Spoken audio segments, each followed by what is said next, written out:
বিসমিল্লাহিৰ-ৰহমানিৰ-ৰহিম। আসসালামু আলাইকুম ওয়া ৰাহমাতুল্লাহি ওয়া বাৰাকাতুহু। আজি আমি আলোচনা কৰিম ইছলামত নাৰীৰ মৰ্যাদা সম্পৰ্কে। নাৰীৰ মৰ্যাদা প্ৰতিষ্ঠাত ইছলামৰ অৱদান অনন্য। 1400 বছৰ আগত এনে এক সময়ত ইছলামৰ আবিৰ্ভাৱ হয় যেতিয়া আৰবৰ ভূখণ্ডত কন্যা সন্তানৰ জন্মগ্ৰহণক তাৰ পিতাৰ বাবে অপমান হিচাপে দেখা গৈছিল আৰু কোনো ক্ষেত্ৰত কন্যা শিশুক জীৱন্ত কবৰ দিয়া হৈছিল। আল্লাহৰ ইৰছাদ, সিহঁতৰ কাৰোবাক যেতিয়া কন্যা সন্তানৰ সংবাদ দিয়া হয় তেতিয়া তাৰ মুখমণ্ডল ক'লা পৰি যায় আৰু সি অসহনীয় মানসিক যন্ত্ৰণাত ক্লিষ্ট হৈ পৰে। তাক যি সংবাদ দিয়া হয় তাৰ গ্লানিৰ কাৰণে সি নিজ সম্প্ৰদায়ৰ পৰা আত্মগোপন কৰে। সি চিন্তা কৰে যে হীনতা সত্ত্বেও তাইক ৰাখিবনে মাটিত পুতি থব। সাৱধান, সিহঁতে যি সিদ্ধান্ত কৰে সেয়া কিমান নিকৃষ্ট। আৰু এনে পৰিস্থিতিত ৰাছুল সাল্লাল্লাহু আলাইহি ওয়াসাল্লামে সৎকৰ্মত নাৰী আৰু পুৰুষৰ সমমৰ্যাদাৰ কথা ক'লে। তেওঁ মানুহক আল্লাহৰ বাণী জনাই দিলে। আল্লাহে কয়, আৰু পুৰুষ বা নাৰীৰ মাজত কোনোবাই ইমানৰ অৱস্থাত সৎকৰ্ম কৰিলে সিহঁত জান্নাতত প্ৰৱেশ কৰিব আৰু সিহঁতৰ প্ৰতি অনুপৰিমাণো অন্যায় কৰা নহব। ইছলামত পৰিয়াল, সমাজ আৰু ৰাষ্ট্ৰত নাৰীক পুৰুষৰ সমান মৰ্যাদাৰ অধিকাৰৰ উপৰিও অত্যন্ত সন্মানজনক মৰ্যাদা দিছে। ৰাছুল সাল্লাল্লাহু আলাইহি ওয়াসাল্লামে স্বয়ং নাৰীসকলক শিক্ষা গ্ৰহণৰ গুৰুত্বৰ প্ৰতি বিশেষভাৱে সতৰ্কতাৰে দৃষ্টি ৰাখিছিল। তেওঁ বিভিন্ন সময়ত নাৰীসকলৰ উদ্দেশ্যে শিক্ষামূলক ভাষণ দি সুন্দৰ কণ্ঠত কৈছে, প্ৰত্যেক মুছলমান নৰ-নাৰীৰ বাবে জ্ঞান অৰ্জন কৰা ফৰজ। ইছলামিক নাৰীক সৰ্বক্ষেত্ৰত সৰ্বোত্তম মৰ্যাদা দিয়া হৈছে।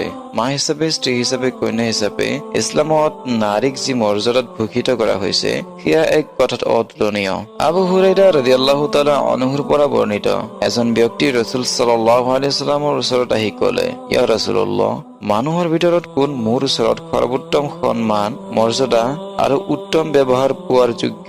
তেওঁ ক'লে, তোমাৰ মা। সাহাবীজনে আকৌ সুধিলে, তাৰপিছত কোন? তেওঁ ক'লে, তোমাৰ মা। সাহাবীজনে পুনৰ সুধিলে, তাৰপিছত কোন? তেওঁ ক'লে, তোমাৰ মা। সাহাবীজনে আকৌ সুধিলে, তাৰপিছত কোন? এইবাৰ ৰাছুল সাল্লাল্লাহু আলাইহি ওয়াসাল্লামে উত্তৰ দিলে, তোমাৰ পিতা। ৰাছুল সাল্লাল্লাহু আলাইহি ওয়াসাল্লাম ঘোষণা কৰিছে, পৃথিৱীৰ সকলোতকৈ ডাঙৰ নিয়ামত অৰ্থাৎ অনুদান সেয়া হৈছে স্ত্ৰী। এই ঘোষণাৰ মাধ্যমত স্ত্ৰী হিচাপে নাৰীৰ মৰ্যাদাক মহিমান্বিত কৰা হৈছে। মানৱতাৰ প্ৰতীক ইছলামিক জীৱন ব্যৱস্থাত নাৰীক পিতাৰ সম্পত্তিত স্বামী, সন্তান আৰু মাৰ সম্পত্তিত উত্তৰাধিকাৰী ধাৰ্য কৰা হৈছে। নাৰীক বিয়াৰ সময়ত মহাৰণা বা দেনমোহৰ পোৱাৰ অধিকাৰ দিয়া হৈছে। তাতোকৈ ডাঙৰ কথা, সেইজনী নাৰীৰ বাহিৰে মহাৰণা মানা কৰা বা তাৰ পৰা জোৰ কৰি ব্যয় কৰাৰ অধিকাৰ স্বামী, পিতা বা ভাই কাকো দিয়া হোৱা নাই। ইছলামত নাৰীক আৱশ্যিক শিক্ষা, ধৰ্মচিন্তা, কৰ্মৰ স্বাধীনতা সহ পাত্ৰ নিৰ্বাচন আৰু সন্মতি প্ৰদানৰ অধিকাৰ দিছে। বিবাহৰ সময়ত অবিবাহিতা, তালাকপ্ৰাপ্ত আৰু বিধৱাসকলৰ মত প্ৰকাশৰ সম্পূৰ্ণ স্বাধীনতা দিছে। নাৰীসকলে যেন নিজৰ নৈতিক চৰিত্ৰ সন্মুখত ৰাখে আৰু সৎ যোগ্য পাত্ৰক স্বামী হিচাপে নিৰ্বাচন কৰিব পাৰে। সমাজত মাতা, গৃহকৰ্ত্ৰী আৰু ব্যৱসায় বাণিজ্যত নিয়োজিত নাৰীৰ যথাৰ্থ অৱস্থান নিশ্চিত কৰি ৰাছুল সাল্লাল্লাহু আলাইহি ওয়াসাল্লামে নাৰীৰ অধিকাৰ সমুন্নত কৰি গৈছে। পিতা-মাতা, আত্মীয় আৰু স্বামীৰ সম্পত্তিত আছে নাৰীৰ সন্মানজনক অধিকাৰ। যিকোনো অৰ্থনৈতিক কৰ্মকাণ্ডত যি অৰ্থ সম্পদ মহিলাসকলে উপাৰ্জন কৰে সেয়া আন কোনোৱে ব্যয় কৰিব নোৱাৰে। এয়া কেৱল নাৰীৰ নিজস্ব স্বাধীনতা। আল্লাহৰ ইৰছাদ, পিতা-মাতা আৰু আত্মীয় স্বজনৰ পৰিত্যক্ত সম্পত্তিত পুৰুষৰ অংশ আছে আৰু পিতা-মাতা, আত্মীয় স্বজনৰ পৰিত্যক্ত সম্পত্তিত নাৰীৰো অংশ আছে। সেয়া অলপে হওক বা বেছি হওক, এইটো নিৰ্ধাৰিত অংশ।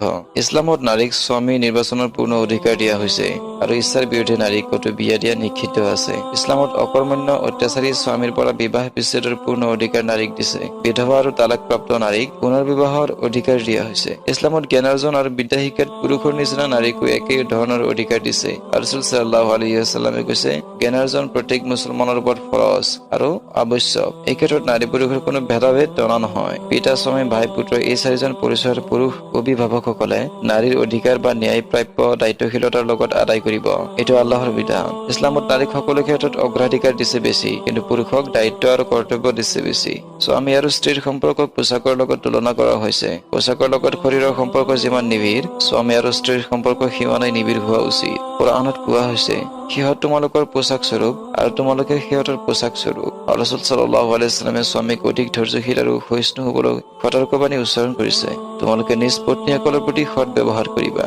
নিশ্চয় আল্লাহক সাক্ষী ৰাখি তোমালোকে তেওঁক গ্ৰহণ কৰিছা আৰু আল্লাহৰ আদেশ মতে নাৰীসকলক তোমালোকৰ বাবে বৈধ কৰা হৈছে। মুমিন স্বামী ইমানদাৰ স্ত্ৰীৰ প্ৰতি বিদ্বেষ ভাৱ পোষণকাৰী নহয়, কাৰণ স্ত্ৰীৰ কোনো ব্যৱহাৰত মনত কষ্ট পালেও পুনৰ তেওঁৰ দ্বাৰাই এনে ব্যৱহাৰ পাব যাতে সন্তুষ্টি লাভ হ'ব। কিন্তু পৰিতাপৰ বিষয় হ'ল নাৰীৰ প্ৰতি কুদৃষ্টি আৰু অসদাচৰণ কৰা যেন কিছুমান মানুহৰ স্বভাৱগত। নাৰী সহকৰ্মীক কৰবাত সন্মান প্ৰদৰ্শনৰ মানসিকতা হেৰাই তেওঁলোকৰ ন্যায়ৰ প্ৰাপ্য অধিকাৰসমূহ ক্ষুণ্ণ কৰা হয়, যিয়ে কৰ্মক্ষেত্ৰত নাৰী উন্নয়ন আৰু অগ্ৰগতিত বাধাগ্ৰস্ত কৰে। অথচ ইছলামত বিভিন্ন বিষয়ে সুযোগ সুবিধা প্ৰদানৰ মাধ্যমত নাৰীৰ অধিকাৰক সন্মানজনক মৰ্যাদাত উন্নতি কৰিছে। আজিৰ ভিডিঅ'টো ইমানেই আছিল। আপোনালোকে যদি চেনেলটো এতিয়ালৈ ছাবস্ক্ৰাইব কৰা নাই তেনেহ'লে চেনেলটো ছাবস্ক্ৰাইব কৰি ল'ব আৰু ভিডিঅ'টো যদি ভাল লাগিছে তেন্তে লাইক এটা দিব। আজিলৈ বিদায় লৈছো।